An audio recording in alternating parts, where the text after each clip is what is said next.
Hello, and welcome to the Burlington Stores Inc. third quarter 2024 earnings webcast and conference call. Please note that this call is being recorded. After the speaker's remarks, there will be a question and answer session.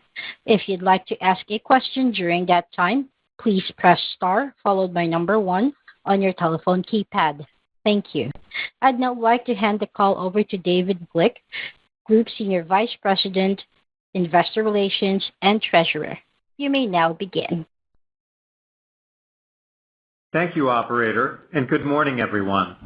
We appreciate everyone's participation in today's conference call to discuss Burlington's fiscal 2024 third quarter operating results.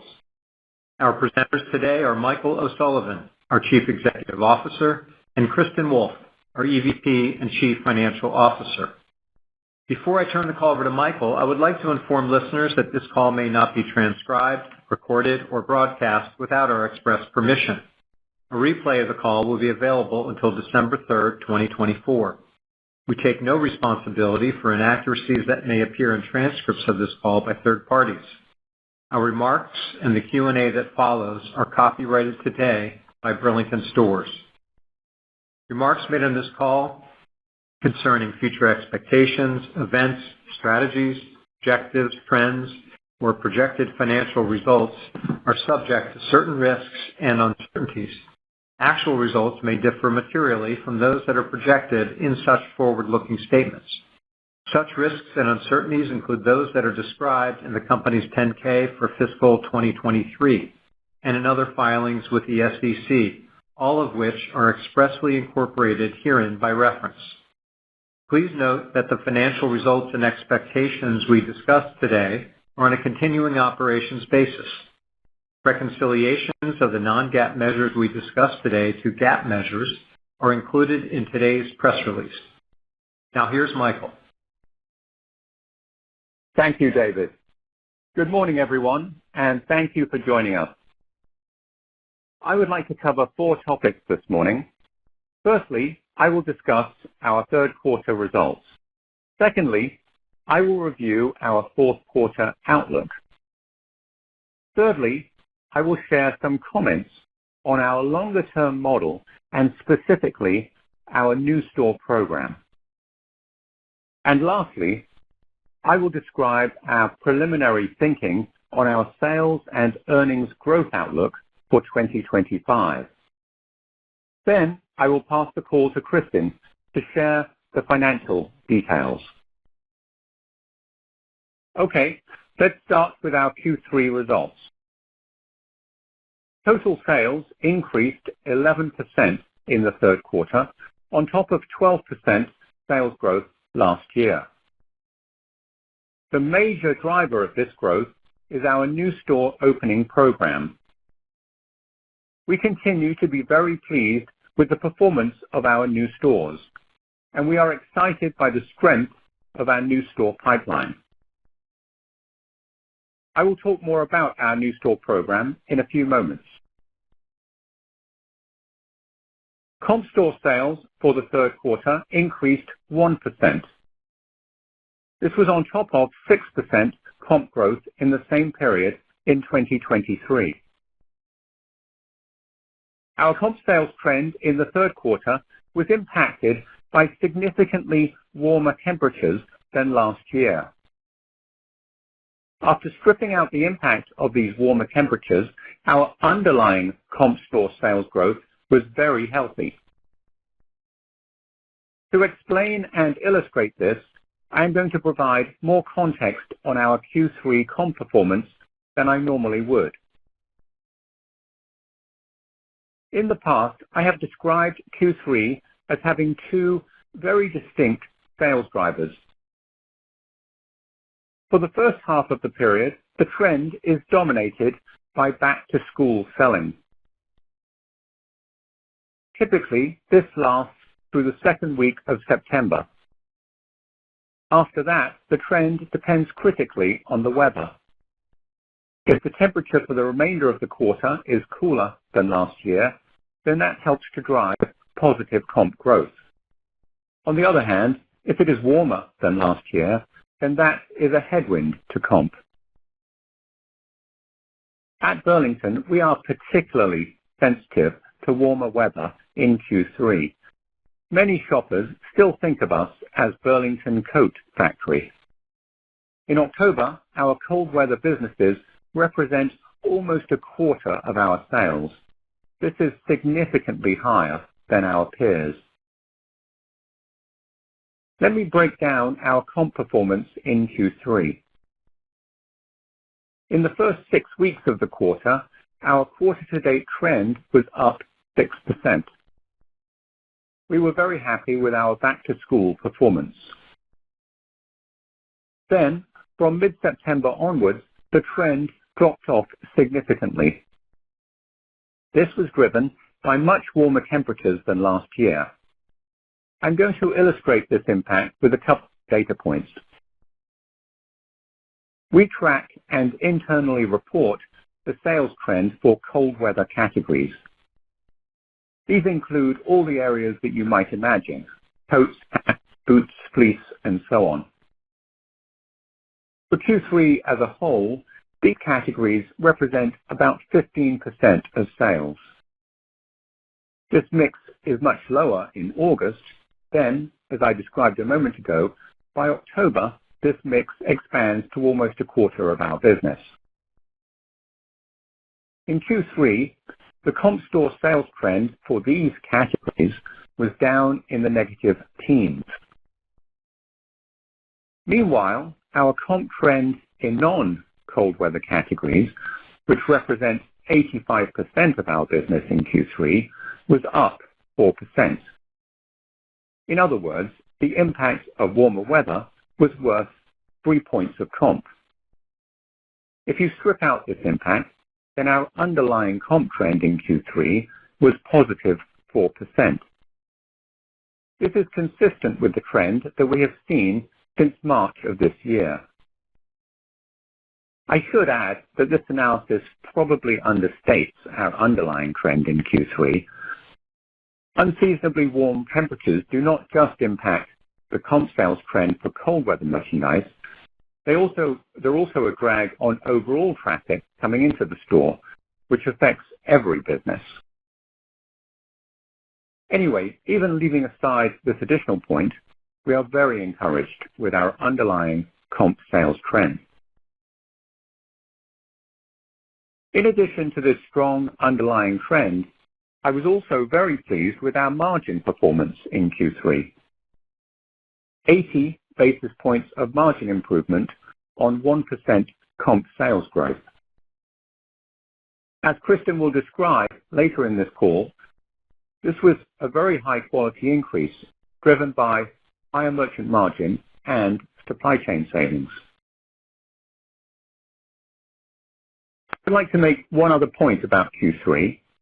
Early in the quarter, when we saw strong back-to-school selling, we were careful not to overreact to this. One of the advantages of a conservative plan is that it makes it easier to keep tight control over liquidity and receipts. This means that in the back half of September, we were able to react quickly to the unseasonably warm temperatures. So, despite the sudden slowdown in the sales trend in September and October, at the end of the quarter, our selling inventory on a comp basis was down 2% versus last year. I have talked about this in the past. As an off-price retailer, it is important not just to chase the sales trend when it is strong, but to react quickly when it softens. I am very happy with how our teams reacted in Q3. Because of these actions, our inventories are clean and current, and we are in great shape as we enter the critical holiday selling period. This is a good segue to our Q4 guidance.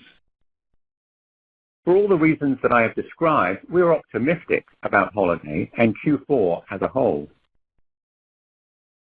For November month to date, sales are running ahead of plan. With that said, the big sales weeks are still ahead of us. And As you have probably heard from other retailers, the holiday calendar, specifically the number of days between Thanksgiving and Christmas, is relatively compressed this year. Given these factors, we are maintaining our previously issued guidance range of flat to 2% comp growth in Q4. I would like to pivot now and talk about our long-term model. A year ago, we shared our financial goals and assumptions for the next 5 years. The headline from that discussion was that by 2028, we expect to grow total sales to about $16 billion and operating income to $1.6 billion. Overall, we feel very good about the progress that we are making towards these goals. On our Q4 call in early March, we will get into more specifics and provide a scorecard, if you like, and some commentary on key metrics and assumptions. But I would like to take a few moments today to provide an update on one of the most important drivers of this long-range model, our new store opening program. Including a handful of stores that we opened this month, we have now opened a gross total of 147 new stores this year. This is comprised of 116 new stores and 31 relocations of older, oversized existing stores. After factoring in 15 store closures, we are now projecting that we will end 2024 with 101 net new stores. Almost all of the stores that we have opened this year are our 25,000 square foot prototype. And most of these stores are in busy strip malls with national co-tenants. We are making rapid progress in transforming our chain. As we have disclosed previously, on average, we expect new stores to run at about $7 million in sales volume in their first full year. It is early, but our 2024 new stores are running well ahead of this expectation. Also, as we have disclosed in the past, we expect store relocations to see an average sales lift of 10%. I am pleased to say that our 2024 relocations are running well ahead of this expectation. Again, it is early, but these run rates reinforce our confidence and our excitement in our new store program over the next several years. Separately, I would like to comment on our new store pipeline. We typically build our new store pipeline by identifying attractive potential new store locations and working directly with individual landlords to secure and lease these sites. I would anticipate that this will continue to be our primary approach going forward. But in the past couple of years, we have been able to supplement our new store pipeline by selectively acquiring existing leases from retailers that are going through a bankruptcy process. This approach has allowed us to move into centers that we might not have otherwise been able to access. Of course, as you would expect, we carefully evaluate the detailed economics of these locations before making any bid. In 2023, we picked up 64 former Bed Bath & Beyond locations through this process. And this year, we have picked up or are working on a few dozen locations from other troubled retailers. We are excited about the quality and the full economic potential of these stores. Adding these deals to our existing pipeline, and with the prospect of more opportunities ahead, we are very well positioned to open 100 net new stores in 2025, as well as meet or even exceed our 500 net new store opening goal for the period 2024 through 2028. That is all I plan to say today about our long-range model. We will come back in March and provide a more comprehensive update on progress towards our goals. In a moment, I will hand the call over to Kristen, but before I do, let me talk about our outlook for 2025. We think that there is a lot of uncertainty in the year ahead. It is difficult to forecast what will happen with the economy and with consumer spending. And add to that the potential impact of tariffs, changes in the tax code, and other factors. As we have discussed before, in general, we believe that uncertainty and disruption tend to be good for off-price versus other forms of retail.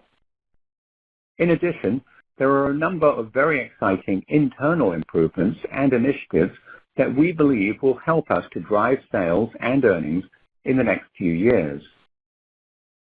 As we look forward, we feel very optimistic. But when it comes to planning our business, we know that the best posture for us is to plan conservatively and be ready to chase. That is what we have done this year.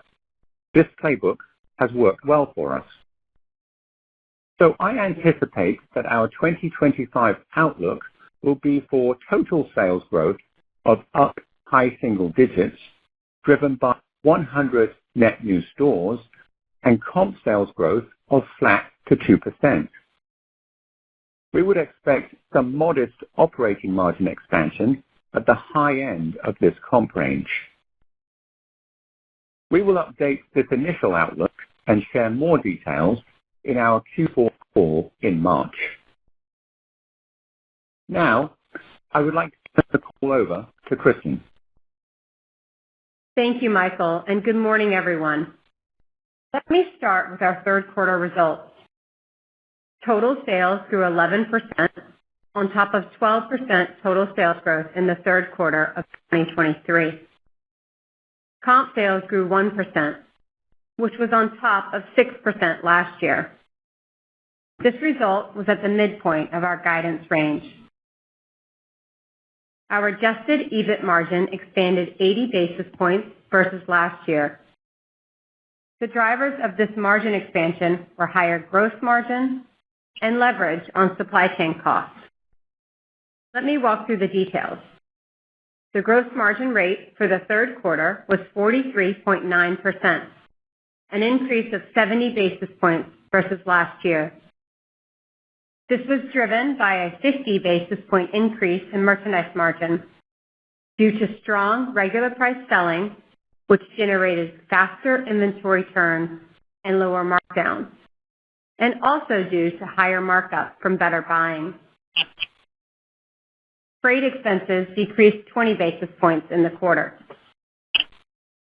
Product sourcing costs were $210 million versus $200 million in the third quarter of 2023, decreasing 50 basis points as a percentage of sales.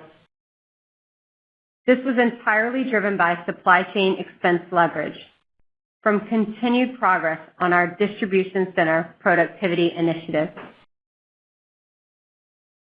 Adjusted SG&A costs in Q3 were 40 basis points lower than last year. When excluding approximately $10 million in expenses associated with the acquisition of Bed Bath & Beyond leases in the prior year, adjusted SG&A delevered by 10 basis points.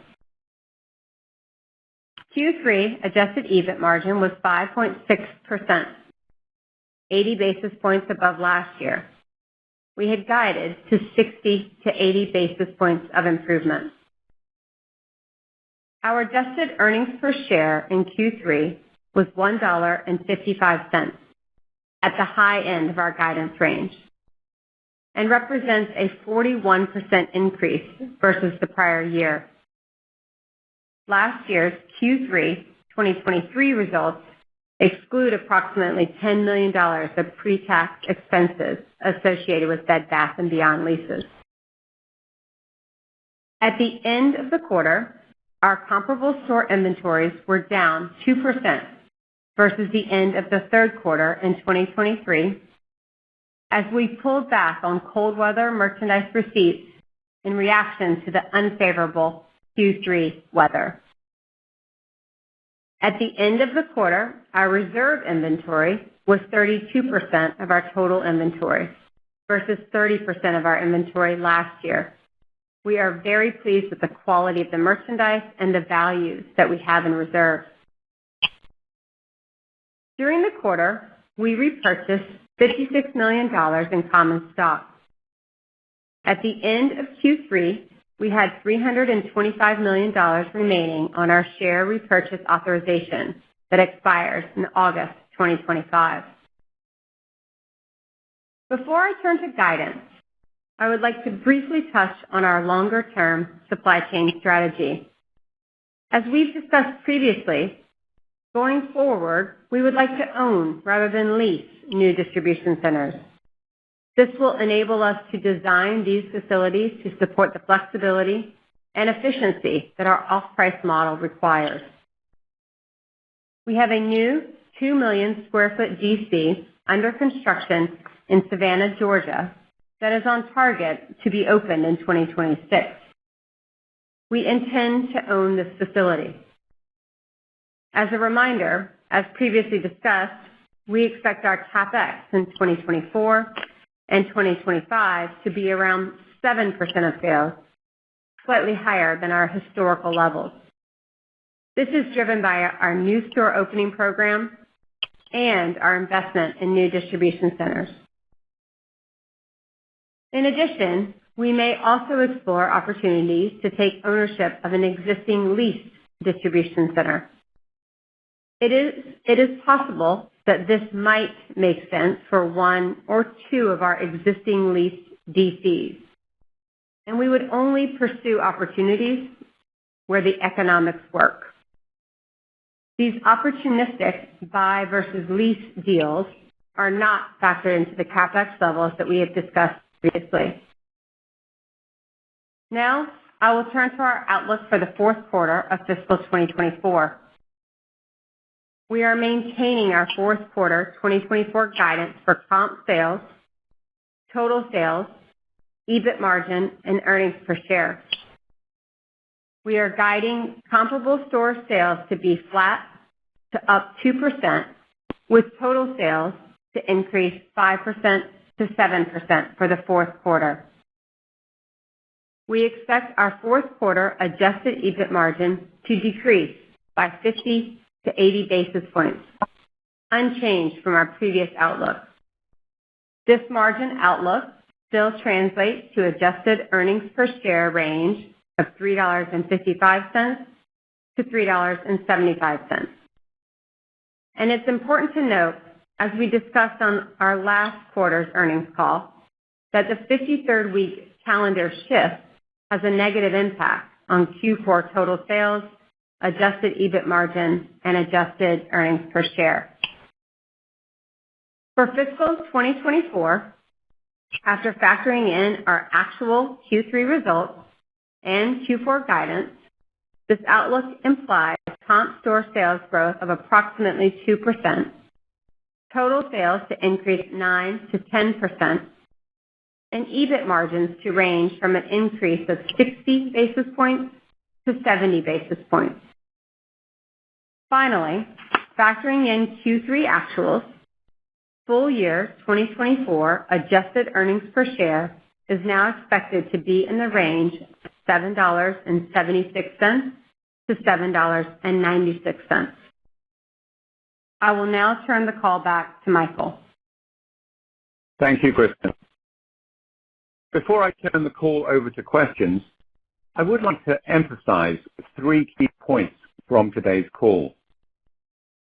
Firstly, we feel very good about the underlying comp trend that we achieved in the third quarter. Our comp trend after factoring out cold weather categories was around 4%. This was consistent with our comp trend since March of this year. We're also very pleased with our margin performance in Q3. We achieved 80 basis points of leverage on 1% comp growth. Secondly, we believe that we are well positioned as we enter the key holiday selling period in Q4.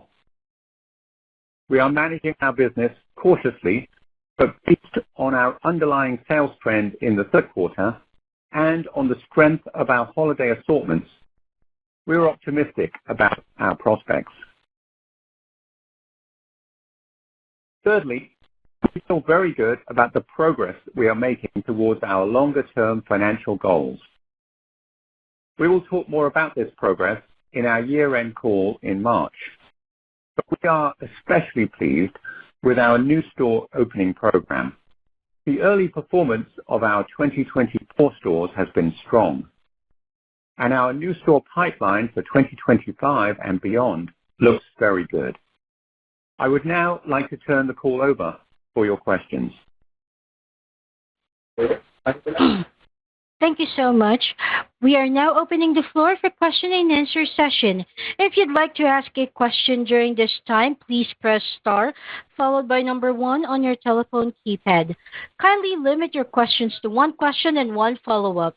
Your first question comes from Matthew Boss from JP Morgan.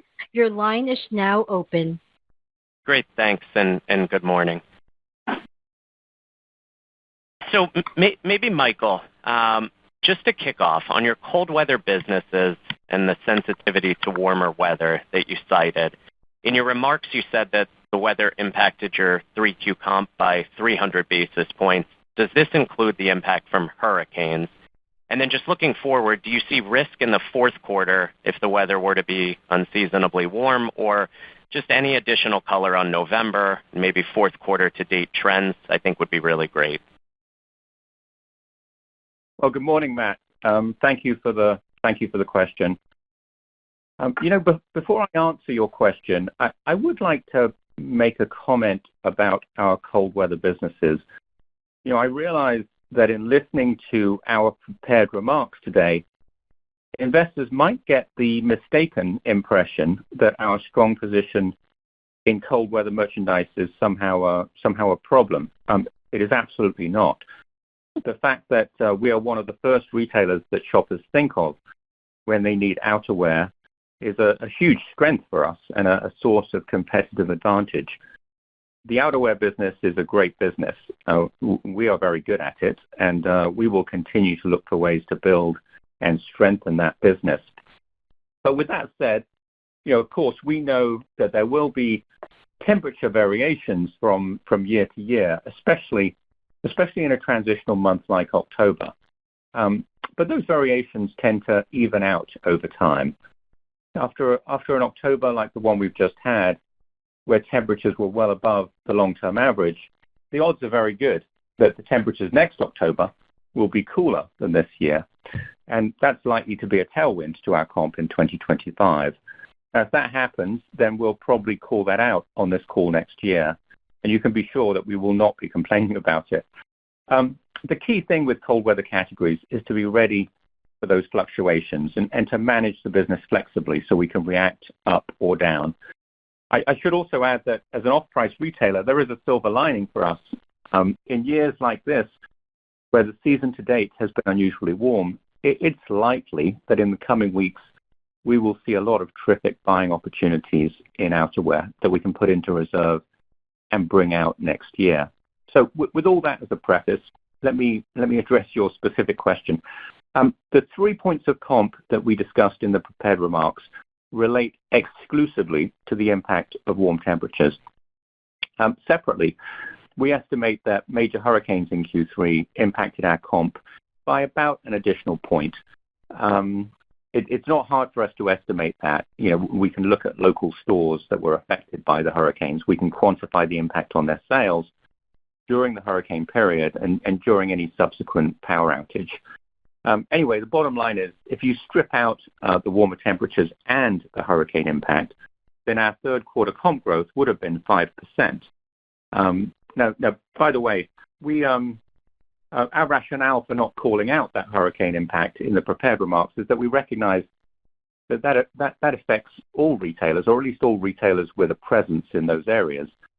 In contrast, the reason that we called out the warmer temperatures or the impact of warmer temperatures is that for all the reasons we've described, those warmer temperatures at this time of year differentially affect us versus other retail companies.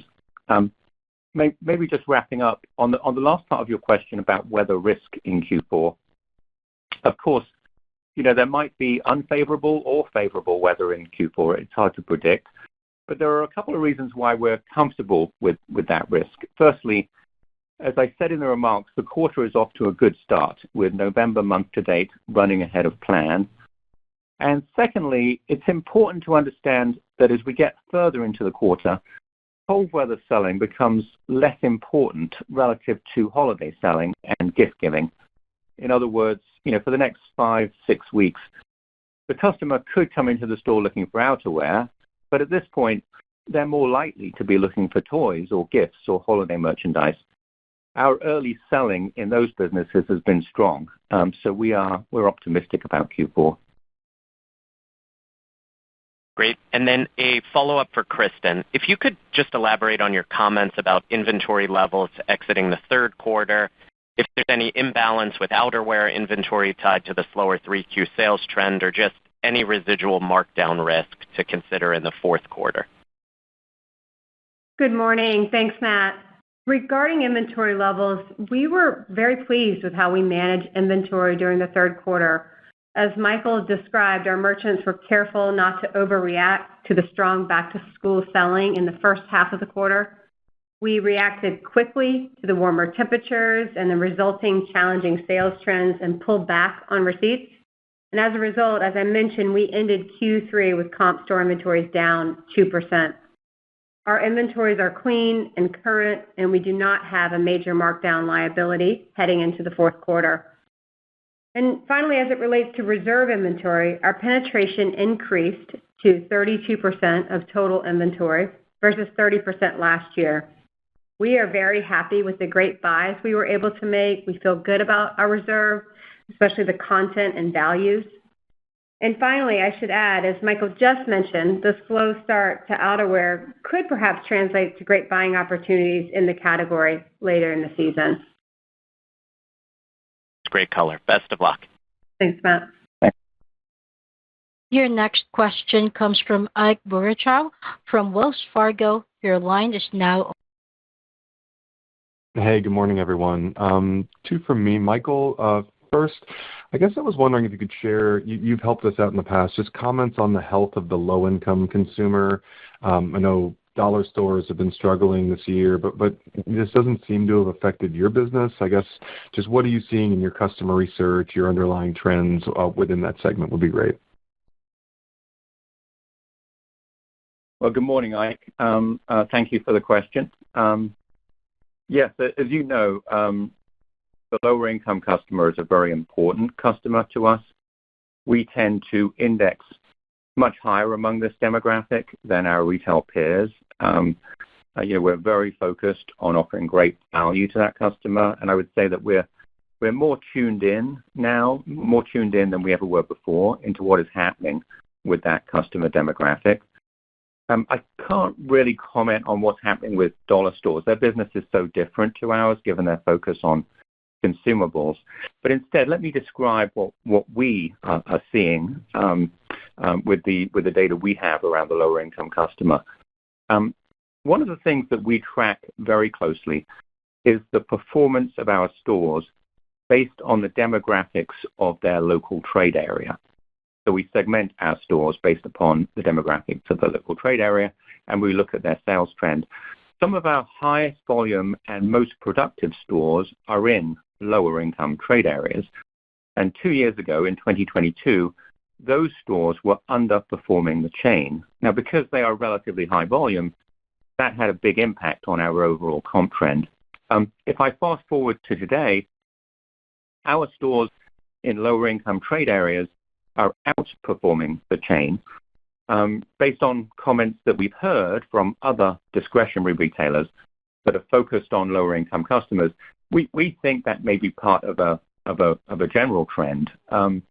We think that customer is looking for great value, and maybe for the first time since 2021, it looks like their real incomes are finally edging up. I should also add that in that analysis of store performance by trade area demographic, we are seeing healthy performance in other income bands as well, and we see that as evidence that shoppers from moderate to higher income bands may be trading down. But coming back to the lower income customer, as we've discussed previously, that customer really bore the brunt of cost of living increases in 2022. Unlike other income groups, those shoppers don't have savings or debt capacity that they can use to cushion the impact of higher rent or grocery prices. So in 2022, that customer had to pull back sharply on discretionary spending. Over the past year or so, what we're seeing is that as their real incomes have stabilized and started to pick back up, they're spending more, and we think that's helping to support the strength of our underlying trend. Got it. Super helpful. And then maybe follow up for Kristen. Just on margin expansion, can you maybe give us additional color on the drivers of the margin in Q3 and maybe just some details on the Q4 guide, what's embedded in your plan for Q4 margin? Great. Good morning, Ike. Thanks for the question. I'll start with the third quarter. We were pleased to deliver the 80 basis points of operating margin expansion, especially on a 1% comp. I'll provide a little bit more color on those drivers. Within the gross margin line, merch margin was up 50 basis points. This was driven by lower markdowns as we had strong regular price selling and faster turns. We also got a bit of help from higher markup driven by better buying. And then in gross margin, freight as a percentage of sales also improved by 20 basis points. Moving down on product sourcing costs, as we mentioned, supply chain leveraged by 50 basis points. This was driven by our continued progress on our efficiency initiatives. These are primarily productivity improvements in distribution centers.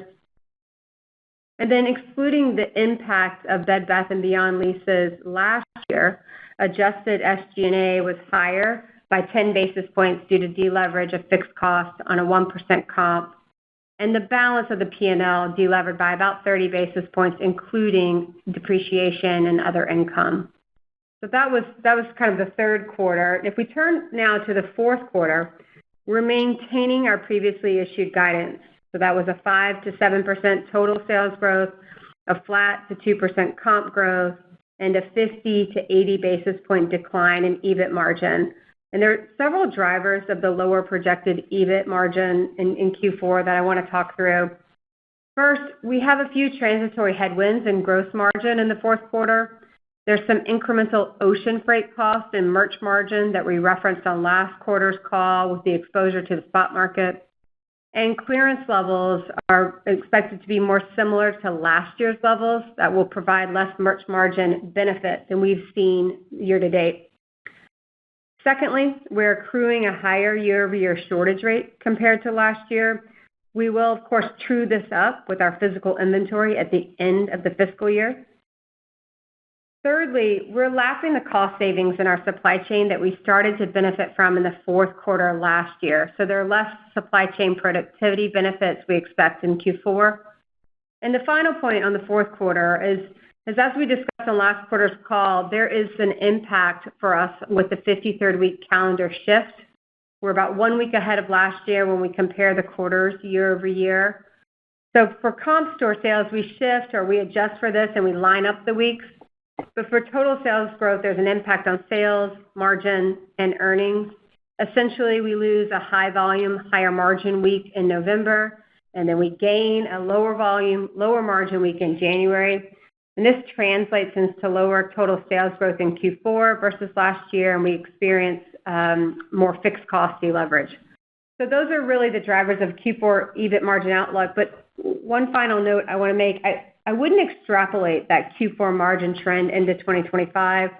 There are several transitory and timing factors impacting EBIT margin in Q4. And as we shared in the prepared remarks, we would expect modest operating margin expansion in 25 on a 2 comp. Awesome. Thanks so much, guys. Bye. Your next question comes from Lorraine Hutchinson from Bank of America. Your line is now open. Thank you. Good morning. Michael, I realize there's a lot of external uncertainty, but what impact do you think the policies of the new administration might have on your business over the next few years, and how are you preparing for this? Well, good morning. Good morning, Lorraine. I think that's what they might call a $64,000 question.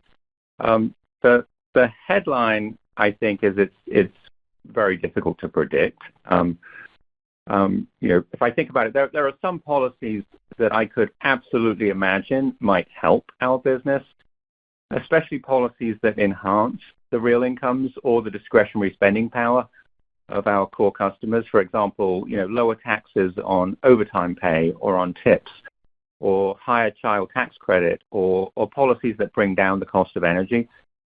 And of course, as a separate item, if corporate taxes are reduced, then that would be very helpful to our business in terms of earnings and cash.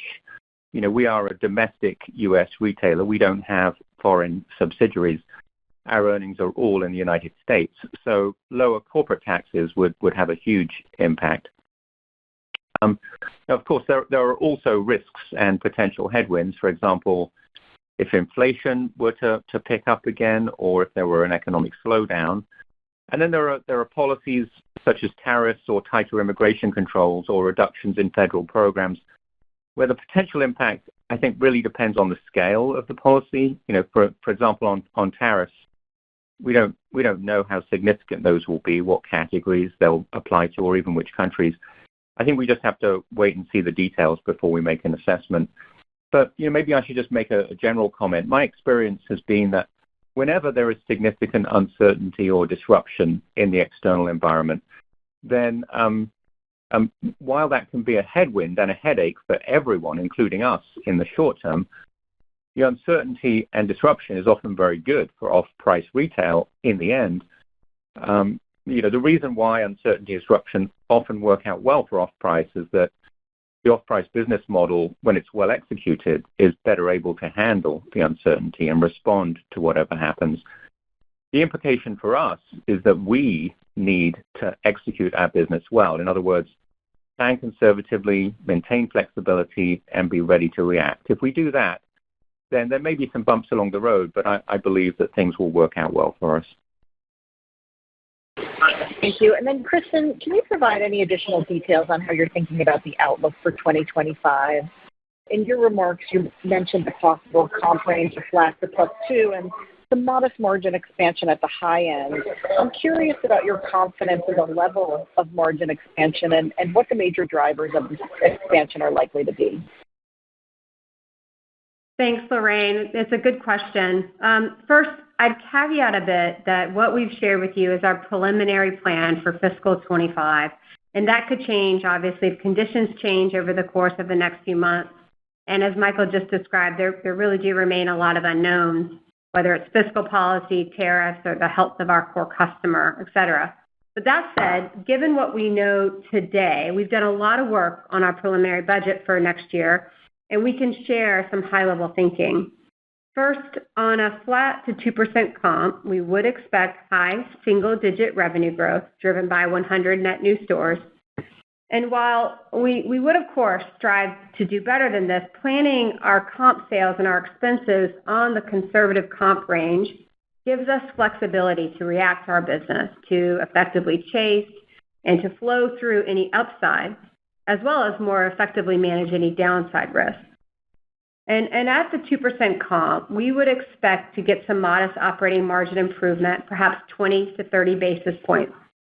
Similar to 2024, we expect most of the same drivers, including merch margin improvement and continued benefit from supply chain productivity initiatives. And I do want to acknowledge that this operating margin expansion is a bit less than where we started fiscal 2024, and there are just a couple of reasons for that. First, we've captured supply chain cost savings at a faster pace than we've expected. In the long-range plan we shared this time last year, we spoke to driving 100 basis points of supply chain cost savings over the first 3 years in our long-range plan. We will likely recognize about half of that, or around 50 basis points, in fiscal 2024. So the balance we expect over fiscal 25 and 26. And secondly, we're being a bit more cautious on freight for next year. We've made very good progress on freight this year, but we want to plan conservatively here based on uncertainty, certainly around tariffs and what impact that could have on freight rates next year. So ultimately, we expect the margin improvement on a 2% comp to come from incremental merchandise margin improvement from faster turns and lower markdowns, and additional supply chain efficiencies. These would be offset by some deleverage in store costs like occupancy on the 2% comp. And I also want to call out that for every 100 basis points of comp above the 2% comp, we would expect 10 to 15 basis points of incremental EBIT margin. So, of course, a final caveat, these assumptions could change as the external environment evolves, but I did want to give a sense for our assumptions at this stage, as we've done historically. Thank you. Thanks, Romy. Your next question comes from John Kernan from TD Cowen. Your line is now open. Good morning. Congrats on the continued margin expansion. Thanks, John. Michael, maybe another $64,000 question here. You've been at Burlington for 5 years. That's a long time for a CEO in this sector these days. There's been a number of CEO turnover announcements recently, including among one of your off-price peers. How are you thinking about your own time frame in the role, and how are you feeling about the executive team at Burlington overall? Well, good morning, John. That's two $64,000 questions. That's great.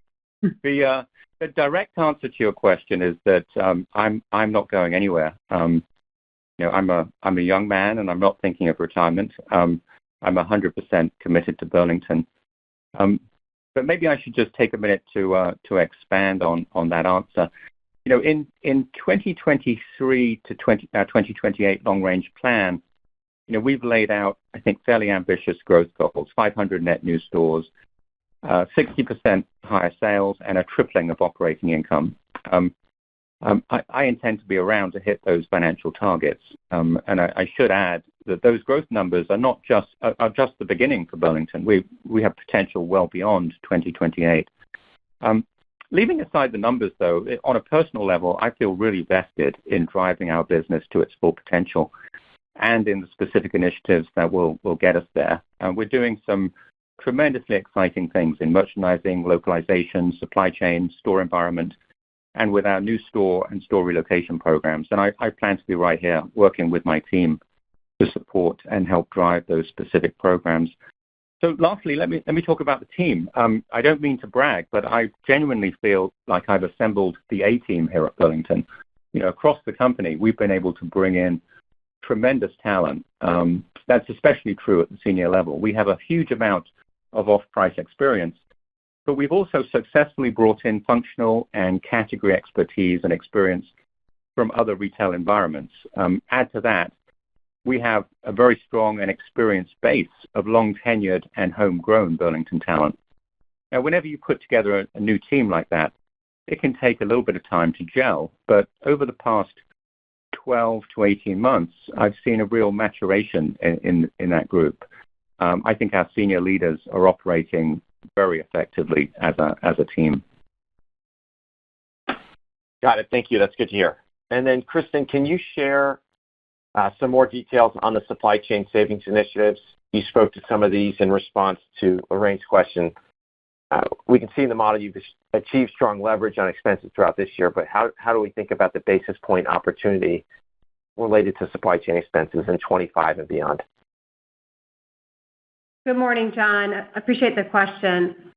We are really pleased that supply chain deleverage recapture is running ahead of schedule. As I just described in an earlier question, we estimate that supply chain productivity improvements, we target driving potentially 100 basis points of the 400 basis points of margin improvement we outlined in the long-range plan. Again, in Q3, supply chain leveraged 50 basis points as our efficiency initiatives help drive cost savings in DCs. We have a number of productivity initiatives we're working on in DC operations. We're redesigning how merchandise flows within the DC, automating select processes, ultimately reducing touches and time to process merchandise and saving labor dollars in DCs. And as I mentioned a few moments ago, looking ahead into Q4, it's important to keep in mind that we will be lapping the quarter last year when we first started to drive meaningful cost savings in our supply chain. In Q4 last year, we leveraged supply chain expense by 40 basis points, and this was a real turning point for us on the expense line a year ago. So we would expect to show more modest leverage on supply chain in Q4 of this year. We'll probably end 24 showing product sourcing leverage of around 50 basis points better than last year. So we're about halfway there to the 100 basis points goal embedded in our 5-year plan. And then longer term, beyond 2028, we do have an opportunity to drive incremental leverage as we modernize our supply chain with new, larger, and much more automated DCs that we expect to open to support our growth. As I mentioned, our Southeast DC in Savannah, Georgia, is slated to open in 2026, and it's a great example of this. And with new DCs, we have an opportunity to design these distribution centers for off-price and with more automation. That's very helpful. Thank you. John. Excellent. Your next question comes from Brooke Roche from Goldman Sachs. Your line is now open. Good morning, and thank you for taking our question. Michael, can you provide an update on the strategy to increase the mix of better brands within the Burlington assortment? Good morning, Brooke. Thank you for the question. I think I'm going to reframe your question slightly. Rather than just focusing on better brands, I would say that for the last couple of years, we've been working to elevate our assortments and thereby deliver even better value to the customer. Now, in businesses like, say, sportswear or footwear, that means a higher mix of better or recognizable brands. But in other areas like home or juniors, it's more about the quality or the design or the fashion. Now, together with price, those are all drivers of value. And the importance of each driver depends on the business and also depends on the customer, which is why our merchants work very hard to make sure that we're offering great value, but within the context of a good, better, best assortment. Now, as we've discussed before, this isn't a new strategy. When you boil it down, the strategy is and always has been to offer great value to shoppers. Elevating our assortment in terms of brand mix, fashion, design, and quality is more of an evolution rather than a revolution. There's no significant hit to merchant margin here. In fact, as Kristen described in the prepared remarks, in Q3, we achieved an increase in merchant margin driven by lower markdowns and higher markup. Together with our strong underlying sales trend, we see that as evidence that our elevation strategy is working. Great. And then just for Kristen, tariffs have been mentioned a few times on today's call. Can you speak in more detail on how you're thinking about tariffs, should they be implemented, and the potential impact on Burlington's business? Good morning, Brooke. Yeah, it's a very good question. It's one that's pretty difficult to answer at this point. Michael talked about next year's uncertainties, including the unknowns on tariffs, but I can provide some tariff data and some history to put this in context. So our direct import exposure, where we are directly paying the tariff to import goods into the U.S., is relatively small and much lower than many retailers. In 2024, we expect to have directly imported about 8% of our merchandise. And of those direct imports, the majority is from China. So let's call it about 7% of our merchandise has direct tariff exposure to China. So well over 90% of our buys are on merchandise where we are not directly paying the tariff. And as an off-price retailer with a flexible buying model, we do have the ability to negotiate the price we pay and to mitigate that impact. And most importantly, we will ensure we continue to provide value. We provide value to the customers and sustain a value gap, i.e. savings versus full price retailers. And as we did in 2018 and the 2019 timeframe, we will look for strategies to offset incremental tariffs. We'll work with vendor partners on the cost side, as well as examining our sourcing, where we source from. And we managed this well during the last iteration of tariffs, and we actually saw our merch margin was up in both fiscal 18 and 19. And finally, and most importantly, as Michael kind of described earlier, tariffs will likely lead or could lead to disruption, which is ultimately good for off-price. Manufacturers may build up inventory levels to get out in front of tariffs, or production in various categories could move from one country to another. These sorts of disruptions do create buying opportunities for off-price. So ultimately, we acknowledge there's tremendous uncertainty around tariffs, but our off-price model is flexible in terms of what we buy and from where, and our direct import penetration is low. So ultimately, we see that as a positive as we face this potential issue. Great. Thanks so much. I'll pass it on. Thanks, Brooke. Your next question comes from Alex Stratton from Morgan Stanley. Your line is now open. Thanks a lot. Maybe for Michael, taking a step back, what Burlington 2.0 initiatives are you most excited about right now, and how will those show up in Burlington's financial profile over time? Well, good morning, Alex. Thank you for the question. Actually, I really like this question. Let me talk a little bit about, well, first of all, there are many important initiatives going on across the company in merchandising, stores, supply chain, real estate, and IT. But, to answer your question, maybe I should just highlight two specific initiatives that we've recently rolled out and that I expect will have a big impact over time.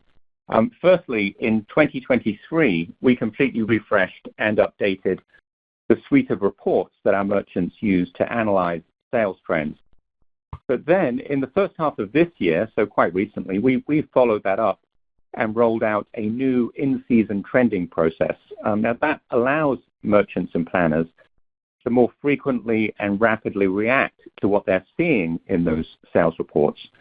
They can reforecast sales, and they can move open-to-buy dollars into businesses that are trending, and they can pull money out of areas that are not trending. Now, so to some degree, of course, they've always been able to do that to some degree, but the new reports are more accurate and up-to-date, and they provide our merchants with better visibility to support that reforecasting process. And add to that, the new process enables greater frequency and speed in making those changes. So I think those improvements are already helping us to more rapidly and effectively chase or pull back based on the trend. Secondly, in the summer, we turned on new store-level sales and allocation algorithms to more effectively respond to trends at the individual store class level, and thereby drive greater customization of the assortment by store. Now, those localization algorithms are based on machine learning, and over time, they're going to optimize the allocation of receipts based on store class level selling. It'll take some time for that effect to really build, but it should drive stronger sales, faster turns, and lower markdowns. I think that the two initiatives I've just described provide a good illustration of what we're trying to do with Burlington 2.0. We know that when it comes to processes, systems, tools, and execution, we're behind our off-price peers. But that's just another way of saying we have huge opportunity and upside, and we're very focused on that upside and on narrowing that gap versus our peers. The two initiatives that I've described, I think, are good examples of how we're going to do that. That's really exciting. Thanks for sharing that. Maybe one more near-term question for Kristen. Can you just provide some color on comp trends in the quarter as it relates to regular price versus clearance selling? Alex, good morning. Yeah, thanks for the question. I acknowledge that this was a benefit to merch margin in Q3, but let me provide just a little more detail. our regular price selling continues to be very strong. In the third quarter, regular price sales once again outpaced our trend. Regular price selling did a 3 comp increase in Q3, 200 basis points above our overall trend. We continue to benefit from our approach of chasing the business, operating with leaner inventories, driving faster turns, and thereby incurring lower markdowns, which then translates to higher merchandise margin. And we really do see this as further validation on our Merch 2.0 initiatives, our growth and maturation of our merchandising team, and strong inventory control. And I believe I mentioned this on an earlier question, but it's worth reiterating. In regards to Q4, clearance levels are projected to be more similar to last year's levels, which will provide less merch margin benefit in Q4 than we've seen year to date.